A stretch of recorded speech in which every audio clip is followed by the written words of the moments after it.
gaaddisa guutama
ijoollee koo maaloo gargar hin faca'inaa karaa tokkorra naa deema maaloo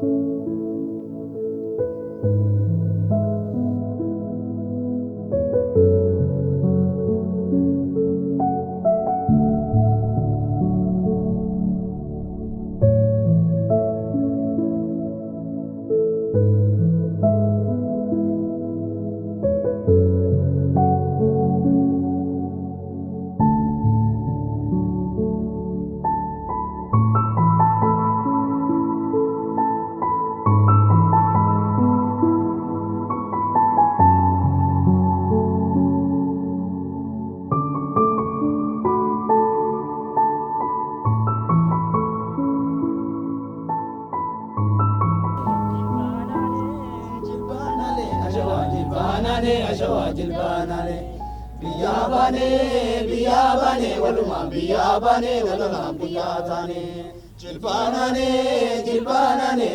jilbaanane ashawa jilbaanane biyyaabane waluma biyyaabane waluma kutaatane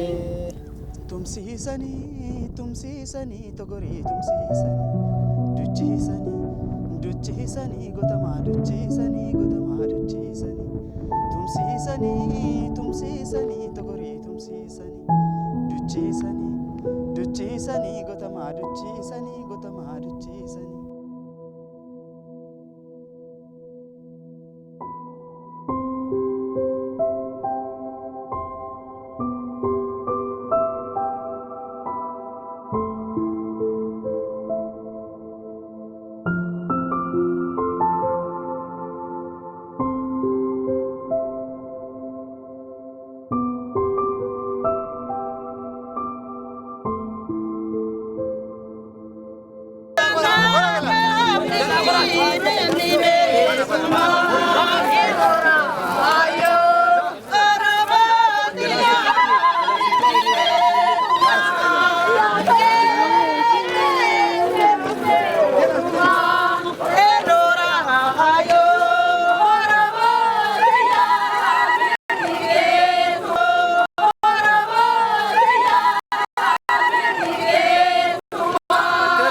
abjuun qaba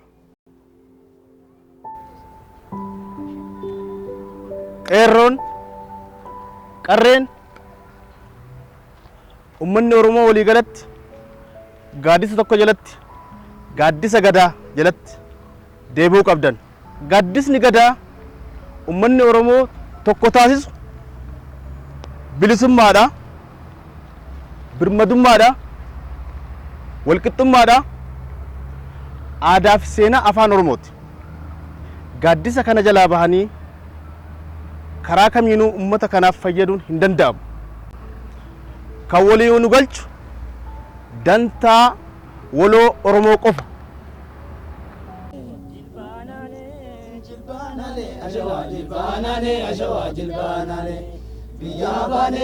Biyyabane waluma biyyabane biyyaatane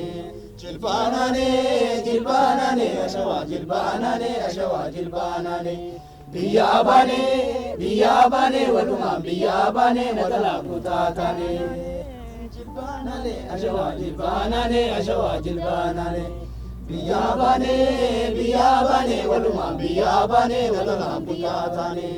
Jilbanane, ashawa jilbanane. Biyabane, waluma biyabane, waluma kutatane.